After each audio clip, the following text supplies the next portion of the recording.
And with that, we're live. Hi, everybody. Good morning here from Portland for the Sunday stream. It's going to be a tag video, everybody. Welcome to my channel. My name is Margaret Pennard. I'm a historical fiction and fantasy author and an eclectic reader. And today, instead of talking about books that I've read, I'm going to be talking about author stuff. So I have two tags that were author related from February and March, and I'm finally getting them now in July. So sorry, Emma Bennett, but I'm here. So if you have questions about the stuff that I write while we are chatting, pop them in the chat. The other thing is coming up. I wanted to make sure to get the word out about this. I have a big event going on in August. It's called Agitation August. And yesterday I just released the first bingo card. So basically it's a card with 16 words on it. I'm going to have 3 and you can pick one. And the way you play is for every person who comes on and does an interview in Agitation August, they have a special word to share with you, which is something that brings them joy or amusement, some fancy SAT word, right? And you mark that on your bingo card and put their name on there to show that you listened to that interview. And then if you get a bingo, you can turn it in, and I have some book gift cards as rewards for people tuning in because we're trying to create community here, and I thought that would be a fun way to do it. So that is my coming up and what's taking a lot of my attention nowadays. So let's start with the first tag. Put that down. The first tag I'm going to do is called the Authors Are Weird tag. It was created by Heather Salter Purvis, and I was tagged by Emma Bennett. So yeah, it's got some interesting questions. I answered them a long time ago, February, I think, when I got tagged. And I updated them a little bit, but they're pretty much the same. So here we go. Question number 1. Do you have bizarre internet searches? If so, what's the weirdest one? So I don't think I have really bizarre internet searches, but the sample that I had put in a couple months ago was trying to remember a friend's book title, looking at bookcase designs, converting measurements between systems, looking up Louise Penny canceling a tour, it's this political thing, asking who ate rice in Victorian England, which is a global trade thing, looking up the voice actors from the 1979 Narnia cartoon, just personal interest. And today I had 2 more because I was actually working on my manuscript, and that is one of the fun updates, is that I put it down in March when I left to go down to California, had a lot of different other work going on, and I've tried to pick it back up in the last month when I've been back here in Oregon, and it's been rough. Just trying to focus on it and remember what I did and what the issues are that I wanted to go back and look at. So I've had a couple sessions with it this week, which I'm very proud of. I have to reread the manuscript because there's one thing that I know I had written out and I need to change it because the person is wrong or the location is wrong. And I don't remember where it was. So I have to just reread the whole thing. So while I'm rereading the whole thing to find that one scene, I'm going through and also just doing like a self-edit on it. So that's going pretty well. And the 2 things that I looked up today about the manuscript were a name for a certain piece of a cotton mill winder thing. So I had to look up the machines, and I found this really cool Internet Archive text called the Cotton Textile Workers Handbook. And it's from 1920, and it's talking about like machines that processed cotton. So I don't know if it's the same as the ones that would be in Manchester that are processing the cotton there. I think it would be because I think it started to be processed from raw in England. And then once a lot of development happened, America took that over. So we'll see. We'll see. So go Internet Archive. I love when you take old texts and put them available for others to use. It doesn't say anything about copyright and modern texts, but that's what I love it for. And then the other thing I looked up was a traditional plant whose medicinal uses would have been in decline. So I had several to choose from. I was looking at these books that I have read before about herbs and their uses. This one I got new when I was traveling to Scotland, Healing Threads, Traditional Medicines of the Highlands and Islands by Mary Beath. This one I found at a local used bookstore, Old Time Herbs for Northern Gardens by Minnie Watson Cam. So also great. There's Internet Archive, but when the internet melts, I will be very happy to have these books. What's interesting is that they focus on like what people used to believe the things were good for. And you have to really look between the lines to see like if it actually does any of those things. So it's useful for writing historical fiction, but in terms of a survivalist manual, perhaps not as useful, but pretty interesting anyway. So I consult my own books as well as use the internet. But yeah, bizarre internet searches. Let me just check in with the chat and say hello, because I think we had Jim earlier. I put this in my description, and Jim is a man who reads descriptions, so that was lovely to be congratulated. Very happy. We have a Constance Campbell. Hello, hello. Or Jenna. I think I'm not sure the context there. Looks like I came in the middle of a sentence. Peter Hamilton, do you write historical contents? I do write historical fiction, if that is what you mean. So yeah. All right, question number 2. Do you write people you know and dislike into your story as villains or dumb people to kill off? This is pretty funny. No. So I don't normally put people I know into books. What I envision and what I sort of take the essence of are like things that happen, scenes, or feelings that I have, and sort of like alchemize that into something to fuel the story. But no, if I know someone and dislike them, I wouldn't put them in the story as any sort of main character, because if you do dislike someone, why would I want to be in their head? Why would you want to be in their head? Because when you write characters, you have to make them well-rounded. You have to figure out why they're doing what they're doing. And not all the time. Sometimes you just have like a dumb person to kill off, maybe. I suppose I've done that in my books, but because they're much more minor characters, I don't invest them with that amount of importance. So. Number 3, which had a lot of funny answers and the people doing this tag. Does personal hygiene sometimes come second to writing? And totally. Oh yeah, is what I said. So I draw the line at toothbrushing every day. So, and this is why Emma may think I'm a weirdo.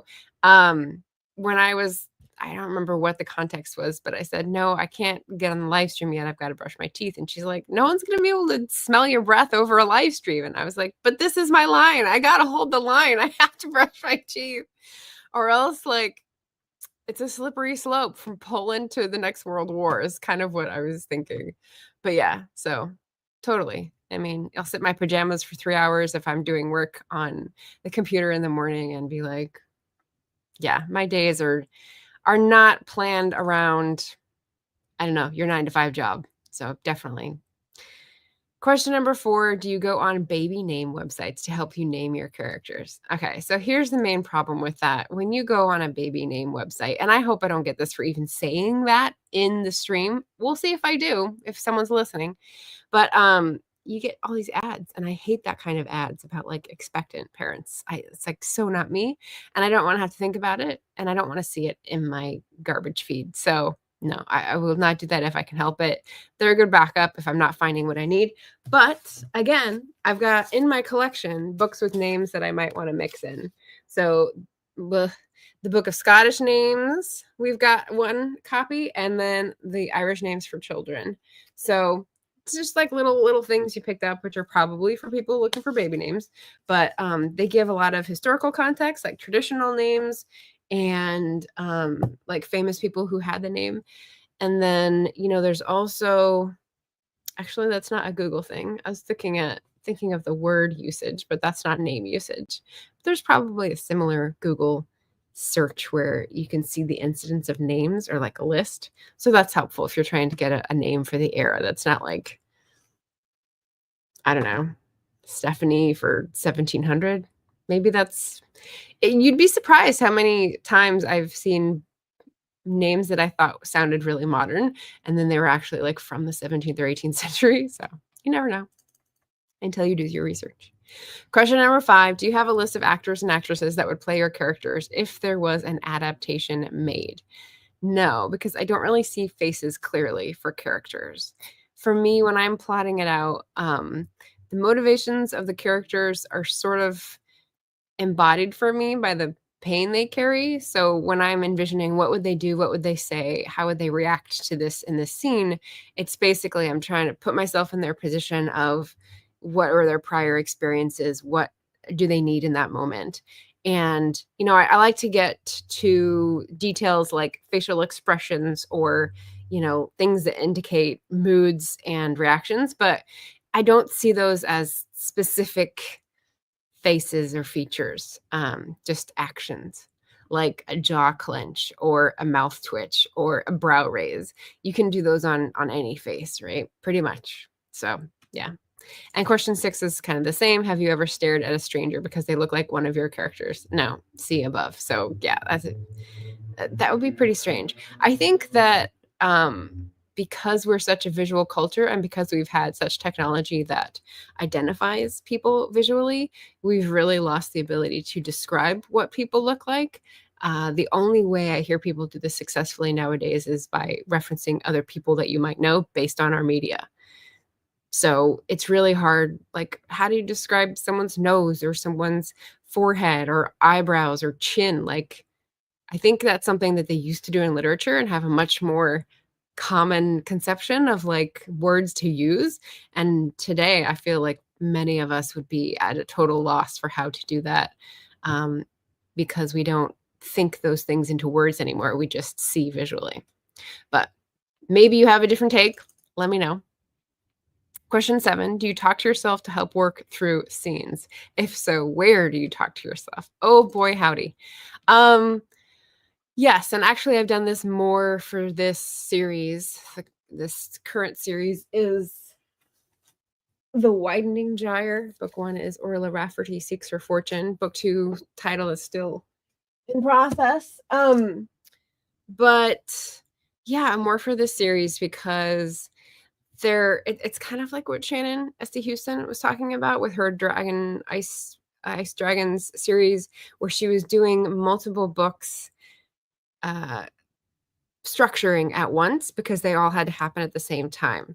So for me, these aren't going to be at the same time, but they are involving substantial flashbacks. So I do have to have the details line up. And so while I'm writing book 2, I'm trying to look ahead to the details for book 3 and not paint myself into a corner. So I am sometimes feeling lost and then talking to myself about it. And where would that happen? It would probably be in the armchair, which is where all my writing project stuff sits, or while pacing in the living room because like I can't figure out what I'm trying to say. And so I just start spitballing, like beatboxing basically for a write. Question number 8, while writing, do you make the expressions your characters are making? Probably. I probably frown a lot when I'm writing. You may see this on my writing sprints. So productivity sprints. I do productivity sprints only twice a month, the first Friday and the final Friday. And I only do them for 2 hours because I can't last any longer than that. So I don't normally do writing during those, except if I'm in like a writing intensive month, which happens once a year. And so you'll probably get me doing other things and you could see my weird concentration expressions. But yeah, so hope to see you for a productivity sprint on a first or final Friday. That would be fun. Question 9, do you ever practice answering interview questions in case you make it big, in quotes? No, because interview questions, being on the answering side, I think you can have recommendations and references perhaps and like acknowledgments ready made, but like it doesn't it doesn't come out well if I prepare something in advance because I end up tripping over my tongue anyways. So I think it works better for me when I answer if I take a moment to pause and reflect and think if that answer is true and then say it the best way that I can. And that all happens within like a second. So, yeah. But I did want to say I do prepare my book reviews. So my Booktube content when I want to make sure I don't forget something important. If I'm doing a very detailed book review, I have quotes and I have page numbers and sticky notes and all that. And if it's not as detailed, I will still put a few notes in my prep, in my notepad, I should say, on the computer for which I use.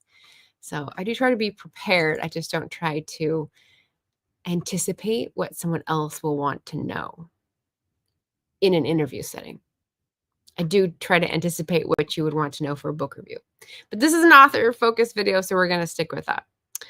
The final question, number 10, do you have a soundtrack and or playlists for your book or scenes from your book? And this is a fun one because I do have a public work music playlist on YouTube. It's got 125 videos on it, and sometimes I loop one video at a time. So I can't listen to songs that are like swingy, jaunty with words because that will distract me. But I do listen to, especially like lyrical, if they do have words, but they're kind of like produced in a way that makes them sort of hazy, if you know what I mean, then I can listen to that on a loop. Because when it's on a loop, it just feels like a rhythm rather than something that I don't want to miss as it goes by, you know? So let me share that in the comments. Really?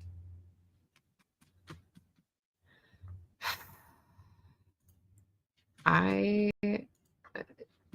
have had enough of StreamYard shenanigans. Let's just do this, shall we? Okay. All right. Let me just visit the chat again before I return to the final question. Hey, look at that. Oh gosh, we've got more people. We've got Mojo. Hello, hello. Oh, or Jenna. Okay, so yeah, Jim was saying the holy trinity of celebrity book clubs, Oprah or Reese, and then Constance was adding Jenna. Yeah. Thank you. Ven says, I'm almost on time today. Hello, hello. We've got Constance says, I just started Lord of Light, sci-fi by Zelazny, which seems to be based in the world of Hindu mythology. All right. We've got a Jack in the house. Hello, hello, hello. Oh, we're talking about the character descriptions. He says, a lot of my favorite books don't even bother describing character appearances beyond their hair, clothing, and stature. Yeah, because that can be important in envisioning characters' relationship to each other, both, I guess power relationships is what I mean. I think that granular detail is sometimes redundant. Fair enough. And I mean, yeah, this is why I don't go into it and I don't bother like imagining it too detailed. Yeah. All right. And this is my playlist link if anyone wants to check it out. Some of it's like, I don't want to call it a guilty pleasure because pleasure shouldn't be guilty, but some of it's pretty silly and some of it's like good chill music. And I don't know, it's just a wide variety. So that's what I go into. A lot of them are Lord of the Rings themed and some of them are soothing. Some of them are, you know, more higher energy, I guess. But if you work with a soundtrack or are interested in some work music, that is my recommendation. 125 videos, so I hope that would be enough. A lot of them are pretty long. So for this, authors are weird. Yes or no? Tell me in the chat. And that's what I meant to do. Boop. So I'm tagging 4 authors for each of these. Morgan Lee, who just came back to YouTube. Gareth at Book Songs and Other Magic. Bryant at Bookish Texan. And Tracy at Tracy Momi Reads, who just changed her handle. So when I looked her up, she had TW Momi, which is different. So pretty cool. And she's doing really well. I haven't seen her except book reviews in a while, but I'm glad to see her channel is growing. Very cool. So what do you think, audience, at the time? Authors are weird, yes or no, based on my answers on the scale of 1 to 10. So that's the tag. Feel free to answer the yes or no. And I had one more thing to remind folks about. For this summer, I do have like a secret project going on. And if you want to see the vlogs that I'm putting out about the secret project, you can either become a YouTube member or become a patron. So if you're a patron, I think it's $2 for any level, which gets you the vlogs. The $5 is bookish mail. So anywhere in the world, I will send an international postcard, the same cost. And so that's fun if you like to get bookish mail. And those are the only two right now. So keeping it simple. Leslie says, just rolled out of bed. Happy Sunday, darling. Yeah, you're up late with the productivity sprints. Yes. Mo just says, of course we're weird. And Leslie agrees. Authors are weird, but that's a good thing. Weird is my vibe. I agree. If you're not weird, then I don't know if we can play. I don't know if we can hang. So yeah. All right. So that is my first tag and interspersed with a few author updates. So I hope you enjoyed that. The second tag is going to be writers not writing. So while that one was by Heather and I was tagged by Emma, this one is by Emma. And where'd it go? Where did it go? I just saw it. It's in my notepad, but there's so many on my notepad. Here we go. Okay. So this is the one in March. And it's got 10 questions as well. So question number 1, do you have a day job? Not as such, but I do have several gig jobs, if you're familiar with that term. Where did my banner? There we go. Gig jobs. So I've got a family job with like rental properties. I've got a social media job with a magazine. I've got a volunteer job with Mighty Blaze, which isn't too much time anymore. And the author job, the writing and putting out books and monitoring sales and all that stuff. And then YouTube is sort of its own thing. So I consider it kind of like 5 different things and I rotate between them. And obviously wildly varying resource remuneration for those. But yeah, several gigs. Question number 2, are you a reader? Yes, for sure. And actually I have just started reading my books for Agitation August in preparation for all the interviews. I just finished Emergency Sex, which was really good. 4.5 stars from me, which is really good. Which is the book that Marion has chosen. And I just started Parable of the Sower, my first Octavia Butler. And I was surprised how it started. I was like, wait, this is not what I expected. So I don't know what I was thinking, but yeah, dystopia and starting in 2024 and now I'm in 2025. So just more of this timeline that I have to endure because it's like way too real. So yeah, I am an eclectic reader and an enthusiastic one. Question 3, what are your other hobbies? Well, I like to walk. I like to sing. I like to dance. And of course, I work on bringing down the oligarchy and the patriarchy. So those are my hobbies. Question number 4, tea or coffee? Obviously tea. Oh, and I have a question about coffee and coffee beans in case anyone knows in the chat and I don't have to ask Google. So there's a podcast, a daily podcast that is the news put on by journalists called The Daily Beans.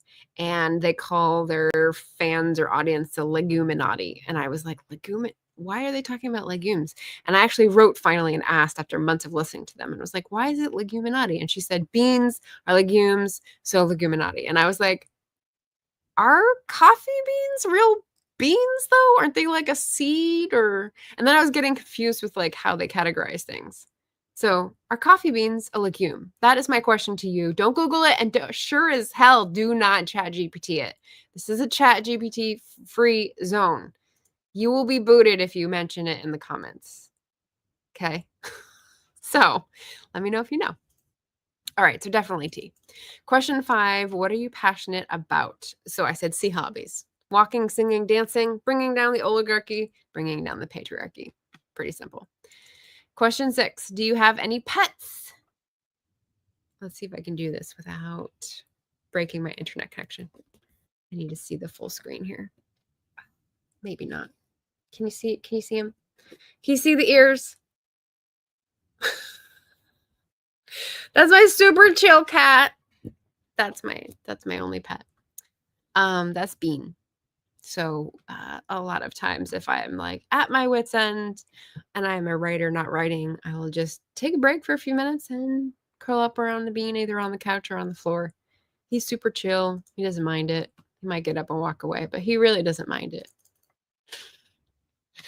Question number 7. What was your dream job as a child? Oh, well, definitely a Broadway theater actress, or even just like a local theater actress, because I loved the conservatory we had season tickets for, and especially the musicals. So I really like singing and dancing and acting. And funny enough, I think that was just in one of my dreams, is acting. But I was trying to act some role, and it was based on Natasha, the gal who writes books that I like. I can't remember her last name. She's British. But yeah, she had like directed me somehow, and I was trying to like act to her direction. Isn't that funny? So yeah, theater actress, and obviously it's still in my dreams. So there we go. Question 8. If you could live anywhere else in the world, where would it be? Now here's the funny thing. I answered these questions like 3 months ago. And I wrote down Little Thacum, Marywood Lane, Pulborough, UK. Now, can anyone tell me what is special about that address? Because I don't remember. Like, why did I look up a specific address? Where is Pulborough? Can anyone help me there? I don't know. Let me know. Let me know. Constance says, I do not think coffee beans are legumes. I could be wrong. Mojo says coffee beans are seeds, she thinks. I think so too. Yeah. So, okay, I think we're on the same page in this one, and they were just doing it for like the pun, which is fun, which is fine. Constance says, I wanted to be an actress too. Youth. Yeah. Leslie's coming in for the other side. I thought coffee beans were beans, but I could be wrong. So I think about like the coffee tree. Beans do grow on trees, as evidenced by the Barbara Kingsolver title. But they are in a fruit, whereas beans are like the fruit itself. Anyway, we'll see. We'll see if we can get to the bottom of this by the end of the stream. That would be a fun accomplishment. But what the address? Okay, I'm gonna look it up. Pulborough. What was I on? Village in England when I got a very pretty picture. West Sussex. If there's a steam train, I don't know why I put this in. It's not in my Google Maps as anything. So I don't know. It's a mystery. Past me is whimsical. What can I say? Question number 9. Do you speak any foreign languages? Why, yes, to varying degrees. So I would say proficient in French. That's the best one. That's the best you're going to get. Elementary in Turkish. Elementary in Spanish. And beginner in Scots Gaelic. So in French, I had 3 years and an intensive summer camp in high school, and then majored in it in college, and then lived there for a semester. And that's pretty much it. So I've done some work in it, some translation work, some tutoring work, but sort of dropped by the wayside. And I really want a chance to use it again, but we can't do everything all at once. Turkish, I have an elementary use of Turkish because I lived there for 1 year, really wanted to learn. Didn't get too much of the grammar, but did get a lot of food vocabulary and the pronunciation, and it's really lovely. So I'd love to go back and like learn some more Turkish in the area too. But it's been a bit dicey over there, not to be a hypocrite, because it's pretty dicey over here right now. But yeah, in terms of scaling down my travel because of environmental concerns. There's also just the, being a person traveling alone concerns. Spanish was because I had like 8 years of the same Spanish learning in grade school and grew up in California, so it's hard not to like get it by osmosis, but again, didn't graduate past the present tense, so I wouldn't be much use in a conversation. And then Scots Gaelic is much more recent. This is part of the author journey, actually. So when I go to Scotland, you can't use it. But I did have a group here in Portland, and by extension up in Seattle, we would Zoom, where we were studying Scots Gaelic in a conversational way. So we were using sign language, we were using repetition, we were using question and answer format, and we were trying to use this game to learn a little bit. So I've got a nodding acquaintance, let's say, with words, vocabulary, matching the spelling to the sounds, which is very tricky in Scots Gaelic. So yeah, very fascinating. And I love the fact that it's a language that has been pruned back so far, and it's like fighting back to its position. So Highlands and Islands, where the herbs are grown, is also where the language has survived the best. So interested in keeping that alive. So yeah. Question 10, what music would we find in your collection? So it's funny because the other one had a playlist thing as well. So you could see what's in my playlist, which I popped into the chat. But if you looked at my cassette tapes and my CDs and my music library, you'd find a lot of musicals, a lot of 90s pop, a lot of 60s rock, a lot of Celtic fusion, a lot of random folk music, and dance music and modern dance music, which is really random because it's not a genre. It's just like a vibe. So very eclectic and hard to explain to someone without lots and lots of words. So there we go. And for this one, I tagged the people a long time ago in my preparation, and then didn't do the tag. So there, wait, there we go. I need to make it a scroller thing. Ticker.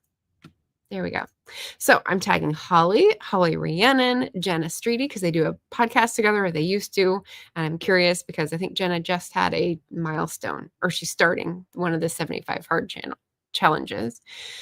Brie Bonomo, who I haven't heard from in a while and is part of the Stygians, and Deborah Carr, author, who is a fellow historical fiction author over in the Channel Islands. So if you're interested in finding out more about any of these authors who I tagged in either of these tags, you can check their handles down below and subscribe to their channels. I would definitely encourage that, and hope you guys have fun doing some of these tags and using it as a get to know your audience type tool, because it's always fun.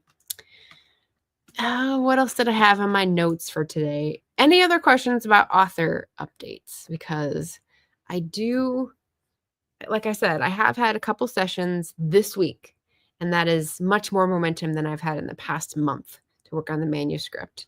But I was just in Holly's sprints, and I was explaining how there's this one scene, and I can't remember when it is, but I need to find it because I need to change out the person who is the antagonist, or what's it called when they're not an antagonist, they're just the partner in the scene. That person, I made it someone that it can't be in historical times, and so now I need to swap it out and change the language, obviously, in the situation. But I don't know when I put that scene in, so it's very weird. I'm looking at the structure going, oh, I know I departed from this outline at some point, but I don't know when, so I'm just having to reread it, which is good because I'm, chopping off and resolving comments as I go, which is nice. All right, so we're still trying to figure out this like science mystery. Constance says, peanuts are legumes for sure. Do coffee beans grow in pods? I think they grow in fruit. I think it's like cacao. Like you have to open up a fruit and ferment it in order for it to be an actual roastable bean. Leslie says also that program that shan't be named is one my sister uses all the time, and she even calls it her boyfriend because she uses it so much. Oh no! No! Yeah. So my friend Grace from Books and Cooks, that channel, she just shared a video from one of the channels she follows. I think it's Hunter. It's not Hunter S. Thompson, but it's Hunter something with an S. And I watched it yesterday, and it's just a short 10-minute video about AI and why the bigger picture of AI is something that he doesn't endorse and why he's going to avoid it where he can. And I was like, yes, yes, yes. And yeah, it's one of those moments where you're like, oh, good. Someone else does think like I do. Because everyone here, there, and everywhere seems to just like use it without thinking. And I'm just like, you know, we should have listened to those Luddites. I just gotta say it. Constance here with how do you define a scene? Oh, with feathers. I wonder what the feathers are for. So I guess when I use it in this instance, what I mean is there's a journey that happens and a relationship that is formed that affects this one character, the main character, in the later part of her life. And the journey is at a point in the novel where she's going from point A to point B, obviously. And I can't remember what's point A and point B. So I'm like, do they go here or do they go here? I don't want to spoil it. So, but yeah. And I just went through one of the scenes where they, my character and the character from the first book meet up in Carlisle, and that will remain. And they go to see a speaker, and it illustrates a point about Amelia in her past. So I have to keep that speaker the same for the details to line up. So that's Henry Hunt. But the later one, the person who's in the carriage with her, needs to be a different person. And I want to introduce another person who is a speaker, but maybe not when Orla and Amelia are together, but when Amelia is going to a lecture on her own. So yeah, just all these like fun historical details that I'm throwing in as little Easter eggs. But yeah, a scene can be part of a chapter, a full chapter. That's pretty much how I define it. Oh, the quill. Okay, gotcha. I like it. I like it. That's a great question. Thank you. Thank you. Thank you. So if you want to do this and you're an author as well, feel free to do either of these tags. The authors are weird. Tell us you're weird. You know you want to. Reveal yourself. Or writers not writing, which is a bit more about like the rest of your life and how your super chill cat supports you in your writing. So there we go. What else is coming up? I've got Agitation August on the brain and a big reading list for that. So do check out the bingo card on Instagram. Please share if you can make it a story and interest other people. That'd be great because I want these critical reading conversations to get far and wide. That would be beautiful. What else? Secret Project, Patreon. And we're just keeping cool here. That's the other thing. So hopefully wherever you are, you have a good book in hand and a way to cool yourself down. Because here in Portland, I think it's supposed to be 93 high today, which may not be warm for other people, but it's quite warm when you don't have air conditioning. And it's like 3 days in a row. So far, it hasn't been 3 days in a row. It's just been up to 90 and then back down to like 80s. And that I think I can handle with my fan and the curtains and the laundry. So I'm coming up with ingenious methods. And if you want any advice, I will pass along my hard-earned wisdom here, which is not very helpful, but maybe it could help. But yeah, so that is us today. And thank you so much for joining. Again, I am Margaret Pinard. I have Sunday streams at 10. Every other Wednesday streams at 10 and first and final Fridays for productivity. So if you feel like joining in on any of those, you can subscribe, hit the notification button, or just remember if those are overlapped with your times or on the internet that, oh, Margaret's going to be talking about something bookish and come on down. So I love having people here and seeing your smiling faces, which to me is a handle and a profile pic and fun emojis. So, oh yeah, see, Ben's in a place with heat and no AC as well. Looking forward to the rain tomorrow. Oh, nice. That's awesome. Leslie's gonna jump out of bed and run errands, be back in time for a live show. Excellent, excellent. Yeah, I'm getting all my stuff done between 6 a.m. and 9 a.m. these days so that I could just hibernate in the cool part of the house. Oh, Shannon's here. Hello, hello. On for a second, made friends with the like button. Nice to see you, Shannon. I did drop your name when I was talking about how you did Ice Dragon books all at once while you were like containing all the threads today. So maybe that's why you were like, oh, someone's saying my name. All right, cool. Stay cool, everybody. Happy reading. Diversify that reading list. Hey, Hermie. And I will see you again soon. Bye.